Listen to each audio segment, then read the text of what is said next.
Good evening, friends. Good Friday evening. We have heard the story of what happened. We have seen the light extinguished. We have heard the words, "I will strike the shepherd and the sheep will be scattered." We have witnessed the grief, the despair, the fear. We have seen the truth come out of the mouth of one who was thought to be other. Truly, this man was God's son. We have seen the curtain of the temple torn in two. No longer is there any separation between what is holy and the rest of the world. But now, as shadows lengthen, evening draws in, we remember with our hymn these words: "In life no house, no home, my Lord on earth might have. In death no friendly tomb, but what a stranger gave. What may I say? Heaven was his home, but mine the tomb wherein he lay." And we remember the story that Jesus did not have a tomb to lay his own body in. He didn't even have a home. He said, "Foxes have their place and birds have their place, but where is the place of the Son of Man?" Perhaps the answer lies in this story from the very end of chapter 15 of Mark's Gospel. When evening had come, and since it was the day of preparation, that is, the day before the Sabbath, Joseph of Arimathea, a respected member of the council, who was also himself waiting expectantly for the kingdom of God, went boldly to Pilate and asked for the body of Jesus. Then Pilate wondered if he were already dead, and summoning the centurion, he asked him whether he had been dead for some time. When he learned from the centurion that he was dead, he granted the body to Joseph. Then Joseph bought a linen cloth, and taking down the body, wrapped it in the linen cloth and laid it in the tomb that had been hewn out of the rock. He then rolled a stone against the door of the tomb. Mary Magdalene and Mary, the mother of Joseph, saw where the body was laid. So truly, in life no house, no home, and even in death only a borrowed tomb available. Even still, reliant on the goodwill of friends, on the trust and hope and care and compassion of those who, along with his disciples, had longed for the coming of the kingdom and were now uncertain, afraid, weary, despairing, maybe.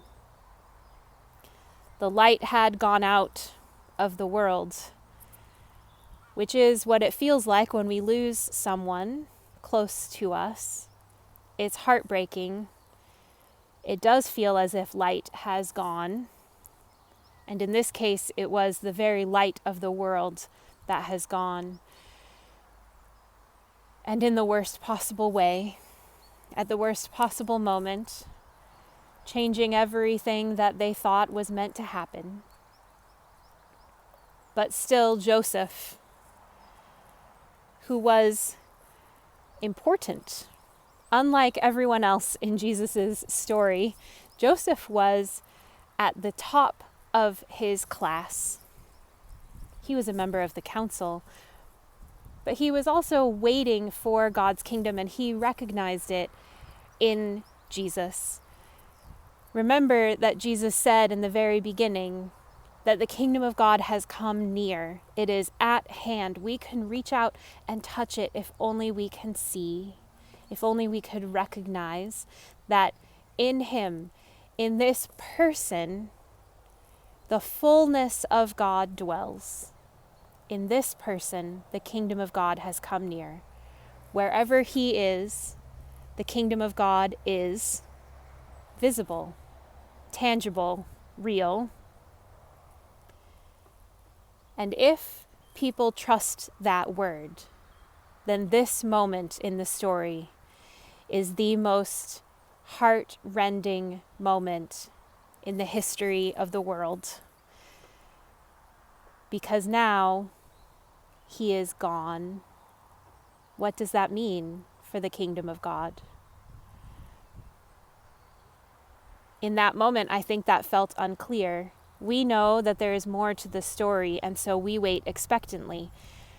But this night, perhaps we can feel the depth of that hurt, that uncertainty, that anxiety. Perhaps it even felt like a betrayal to some, to think that they had trusted so deeply and now they had lost so much. Great grief is a sign of great love. We cannot have love without grief. And that is just as true for God as it is for us. And so perhaps we too, like Joseph, can make this moment of trust go on even when we roll the stone against the door of our hopes, our expectations, all the things we thought we could control.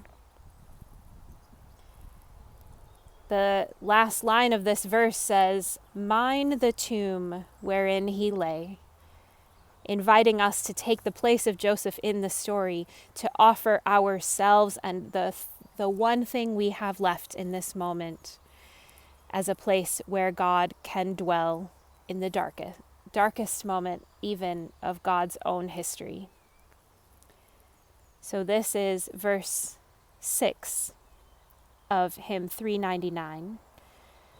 My song is Love Unknown.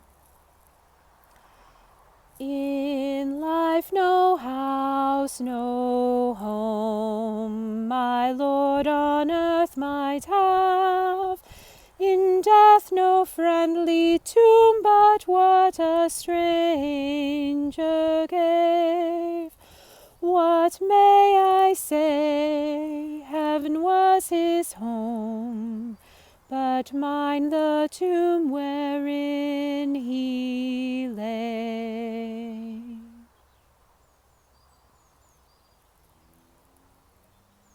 Friends, though the light seems to have gone out, we know this is not the end. Go into this night, into this weekend, holding all the depth of emotion that the passion of God has to offer. Peace be with you.